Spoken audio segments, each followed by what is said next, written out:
नारायणीयं दशकं 74 सम्प्राप्तो मथुरां दिनार्धविगमे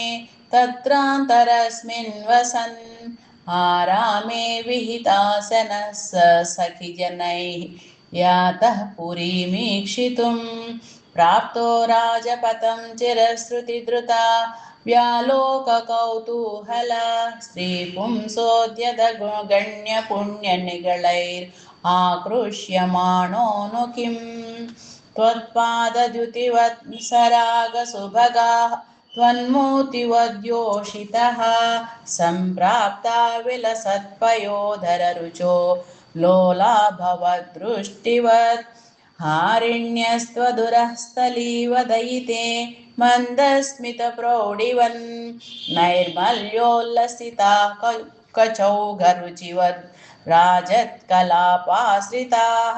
तासामाकलयन्नपाङ्गवलनैर्मोदं प्रहर्षाद्भुता व्यालोलेषु गज्जनेषु तत्र रजकं कञ्चित् पटिं प्रार्थयन् कस्ते दास्यति राजकीयवसनं याहीति तेनोदितः सद्यस्तस्य करेण शीर्षमहृताः सोऽप्यापपुण्यां गतिं भूयो वायकमेकमायतमतिं तोषेण वेषोचितं दास्वांसं स्वपदं निनेत सुकृतं को वेद जीवात्मनां मालाभिस्तबकैस्तवैरपि पुनर्मालाकृता मानितो भक्तिं तेन वृतां दिदेशितपरां लक्ष्मीं च लक्ष्मीपते कुब्जामब्जविलोचनां पति पुनर्दृष्ट्वाङ्गरागे तया दत्ते साधु किलाङ्गरागमददा स्तस्यामहान्तं हृदि चित्तस्थामृजुतामतप्रतयुतुं गात्रेऽपि तस्याः स्फुटम्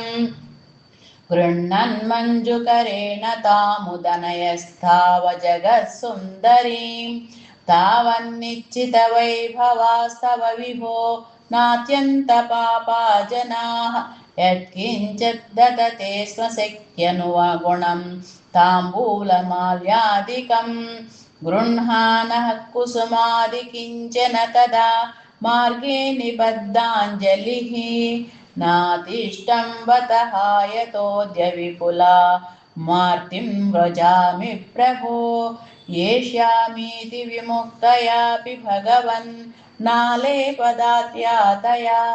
दूरात् कातरया निरीक्षितगतिस्त्वं प्राविशो गोपुरम् आघोषानुमितत्वदागममः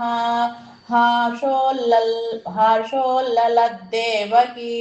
वक्षोजप्रगलत्पयोरसभिषात् त्वत्कीर्तिरन्तर्गता